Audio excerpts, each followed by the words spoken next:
Hello, friends. How are you?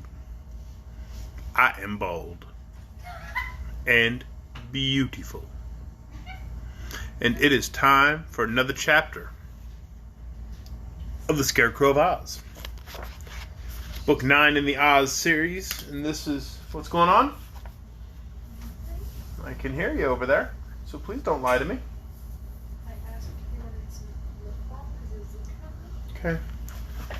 My children have been fighting all evening, and I'm about to kick them out of the room. And I'll just read to you, because I don't need them to read. It's very frustrating. Do you feel frustrated? I feel frustrated. But let's read together. How about that? Book 9 of the Oz series, Scarecrow of Oz. We're on Chapter 8. And I'm rather excited about the title of Chapter 8, because it means we're going to get a long-lost character back. Chapter 8 is called Button Bright is Lost and Found Again. Children, where has Button Bright been all this time? Don't know. Don't know. That's right. We don't know. Because Button Bright don't know nothing. Woo. All right. Chapter 8. Button Bright is lost and found again. Oh, gosh. The bumpy man. I forgot about that. Wake up! Wake up! Called the voice of the bumpy man. Didn't I tell you that winter was coming? I could hear it coming with my left ear. And the proof is it's now snowing hard outside. Is it? Said Trot, rubbing her eyes and creeping out of her blanket. Where I live in California, I've never seen snow except for far away on the tops of high mountains.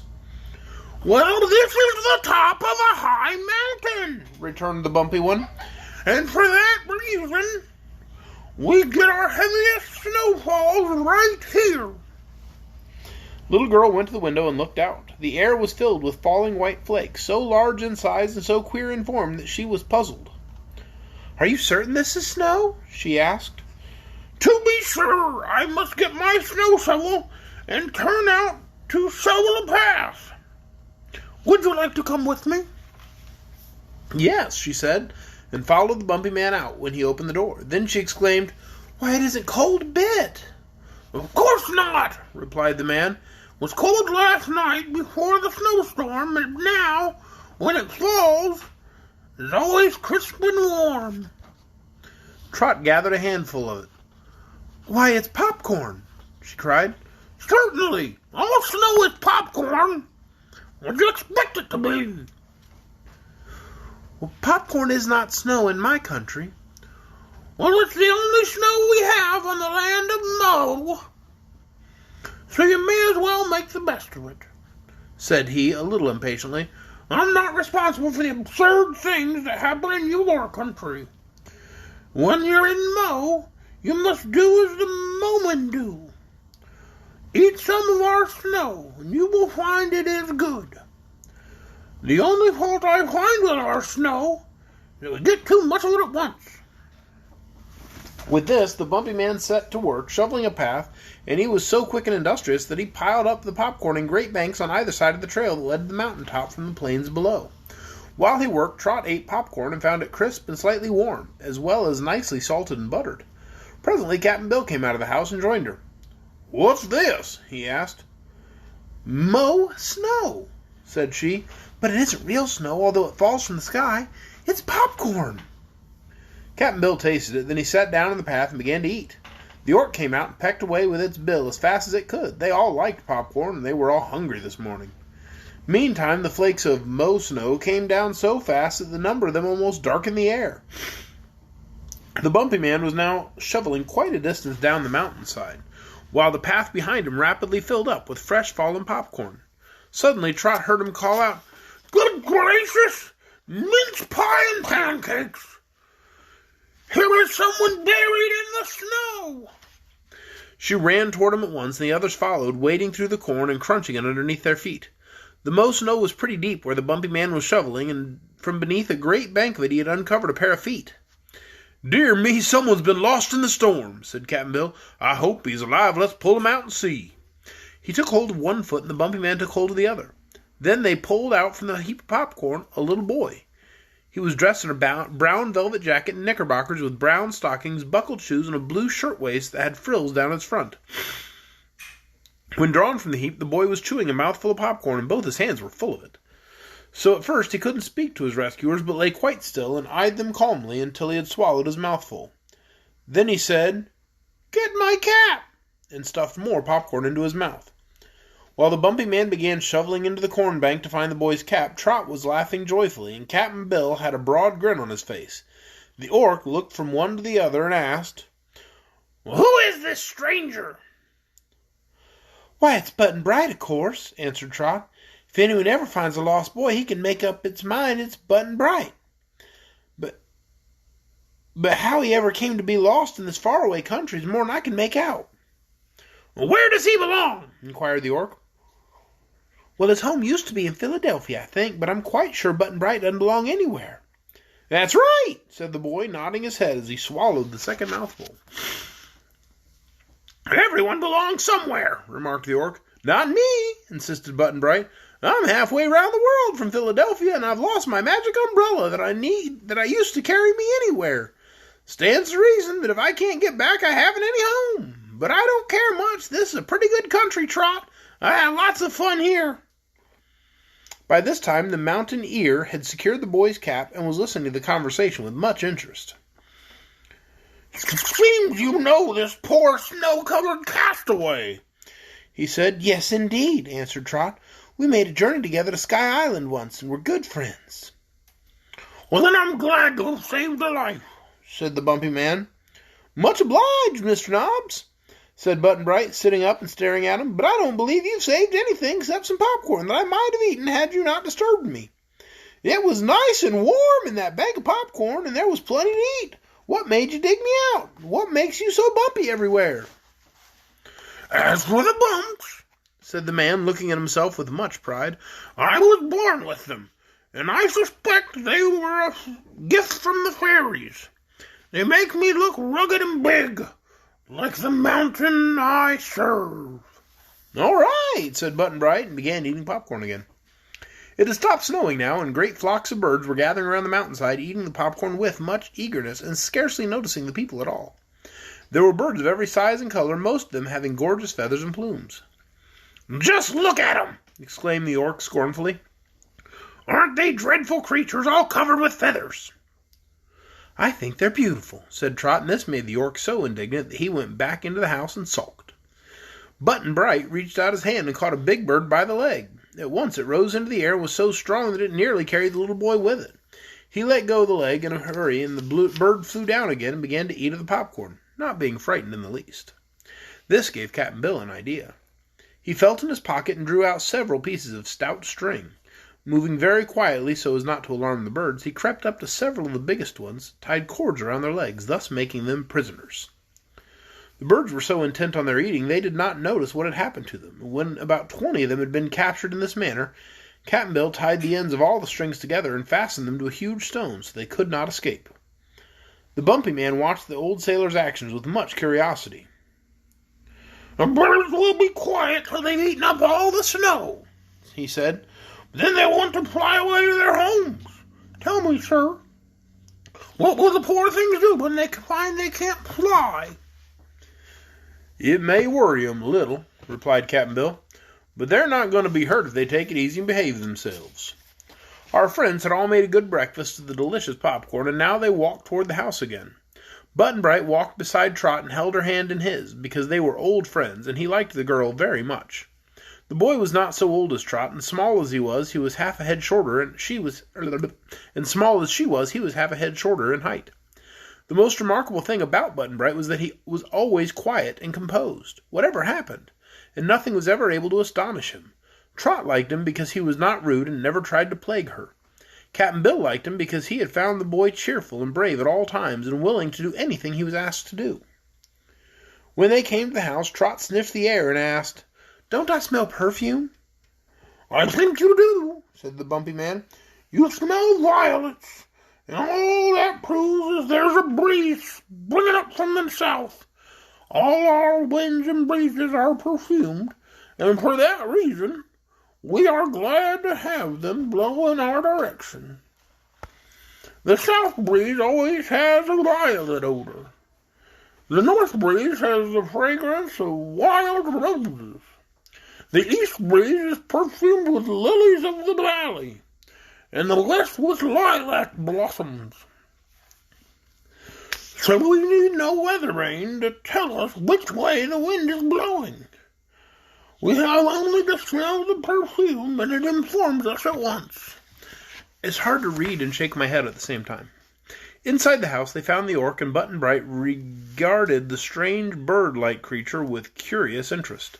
After examining it closely for a time, he asked, "Which way does your tail twirl?" "Either way," said the orc. Button-Bright put out his hand and tried to spin it. "Don't do that!" exclaimed the orc. "Why not?" asked the boy. "'Cause it happens to be my tail, and I reserve the right to whirl it myself," explained the orc. "Well, let's go out and fly somewhere," proposed Button-Bright. "I want to see how the tail works." "Not now," said the orc. "I appreciate your interest in me, which I fully deserve.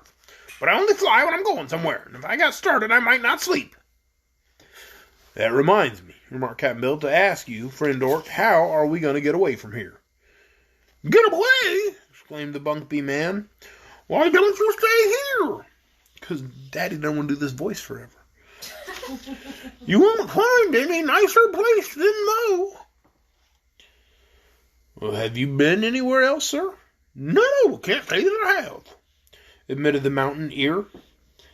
"Then permit me to say you're no judge," declared Captain Bill. "But you haven't answered my question, friend orc. How are we to get away from this mountain?" The orc reflected a while before he answered. "I might carry one of you, the boy or the girl, upon my back," said he. "But 3 big people are more than I can manage, although I've carried 2 of you for a short distance. You ought to not have eaten those purple berries so soon." "Perhaps we did make a mistake," Cap'n Bill acknowledged. "Or we might have brought some of those lavender berries with us instead of so many purple ones," suggested Trot regretfully. Cap'n Bill made no reply to this statement, which showed he did not fully agree with the little girl. But he fell into deep thought with wrinkled brows, and finally he said, "Those purple berries would make anything grow bigger, whether it eaten the lavender ones or not. I could find a way out of our troubles." They did not understand this speech and looked at the old man as if expecting him to explain what he meant. But just then a chorus of shrill cries rose from outside. "Huh? Oh, here! Let me go! Let me go!" the voices seemed to say. "Why are we insulted in this way, Mountaineer? Come and help us!" Trot ran to the window and looked out. "It's the birds you caught, Captain," she said. "I didn't know they could talk." "Oh, yes, all the birds in Mo are educated to talk," said the Bumpy Man. Then he looked at Cap'n Bill uneasily and added, "Won't you let the poor things go?" "I'll see," replied the sailor, and walked out to where the birds were fluttering and complaining because the strings would not allow them to fly away. "Listen to me," he cried, and at once they became still. "We 3 people who are strangers in your land want to go to some other country. We want 3 of you birds to carry us there. We know we're asking a great favor, but it's the only way we can think of except walking, and I'm not much good at that because I have a wooden leg. Besides, Trot and Button-Bright are too small to undertake a long and tiresome journey. Now tell me, which 3 of you birds will consent to carry us?" The birds looked at one another as if greatly astonished, and then one of them replied, "You must be crazy, old man. Not one of us big enough to fly, even the smallest of your party." "I'll fix the matter of size," promised Cap'n Bill, "if 3 of you will agree to carry us. I'll make you big and strong enough to do it, so it won't worry you a bit." The birds considered this gravely. Living in a magic country, they had no doubt that this strange one-legged man could do what he said, and after a little while one of them asked, "If you make us big, would we stay big always?" "I think so," replied Cap'n Bill. They chatted a while among themselves, and then the bird that had first spoken said, "I'll go for sure." "So will I," said another, and after a short pause a third said, "I'll go too." Perhaps more would have volunteered, for it seemed that for some reason they all longed to be bigger than they were. But 3 were enough for Cap'n Bill's purpose, so he promptly released all the others, who immediately flew away. The 3 that remained were cousins, and all were of the same brilliant plumage and in size about as large as eagles. When Trot questioned them, she found that they were quite young, having only abandoned their nest a few weeks before. They were strong young birds with clear, brave eyes, and the little girl decided they were the most beautiful of all the feathered creatures she had ever seen. Cap'n Bill now took from his pocket the wooden box with the sliding cover and removed the 3 purple berries, which were still in good condition. "Eat these," he said, and gave one to each of the birds. They obeyed, finding the fruit very pleasant to taste. In a few seconds they began to grow in size and grew so fast that Trot feared they would never stop. But they finally did stop growing, and then they were much larger than the York, and nearly the size of full-grown ostriches. Cap'n Bill was much pleased by this result. "You can carry us now, all right," said he. The birds strutted around with pride, highly pleased with their immense size. "I don't see, though," said Trot doubtfully, "how we're going to ride on their backs without falling off." "We're not going to ride on their backs," answered Cap'n Bill. "Going to make swings for us to ride in." He then asked the Bumpy Man for some rope. The man had no rope. He had, however, an old suit of gray clothes, which he gladly presented to Cap'n Bill, who cut the cloth into strips, twisted it so it was almost as strong as rope. With this material he attached to each bird a swing that dangled below its feet, and Button-Bright made a trial flight in one of them to prove that it was safe and comfortable. When all this had been arranged, one of the birds asked, "Where do you wish us to take you?" "Why, just follow the Orc," said Cap'n Bill. "He will be our leader, and wherever Orc flies, you are to fly. Wherever Orc lands, you're to land. Is that satisfactory?" The birds declared it was quite satisfactory, so Cap'n Bill took counsel with the Orc. On our way here, said the peculiar creature, "I noticed a broad sandy desert at the left of me on which was no living thing." "Well, we better keep away from it," replied the sailor. "Not so," insisted the Orc. "I've found on my travels the most pleasant countries often lie in the middle of deserts. So I think it would be wise for us to fly over the desert and discover what lies beyond it. For in the direction we came from lies the ocean, as we all know. Beyond here is this strange land of Mo, which we do not care to explore. On one side, as we can see from this mountain, is a broad expanse of plain, and on the other the desert. For my part, I vote for the desert." "What do you say, Trot?" inquired Cap'n Bill. "It's all the same to me," she replied. No one thought of asking Button-Bright's opinion, so it was decided to fly over the desert. They bade good-bye to the Bumpy Man and thanked him for his kindness and hospitality, and then seated themselves in the swings, one for each bird, told the Orc to start away, and they would follow. The whirl of the Orc's tail astonished the birds at first, but after he had gone a short distance they rose in the air, carrying their passengers easily, and flew with strong, regular strokes of their great wings in the wake of their leader. And that is the end of Chapter 8. Button-Bright is lost and found again, or something. Yes, Button-Bright is lost and found again. Tomorrow night, Chapter 9, The Kingdom of Jinxland. And I'm going to do some research tonight and figure out how in the world Trot and Button-Bright know each other and what's this other adventure they went on, because it's not been in any of the books we've read. I'm confused. Good night, everyone. I'll see you tomorrow.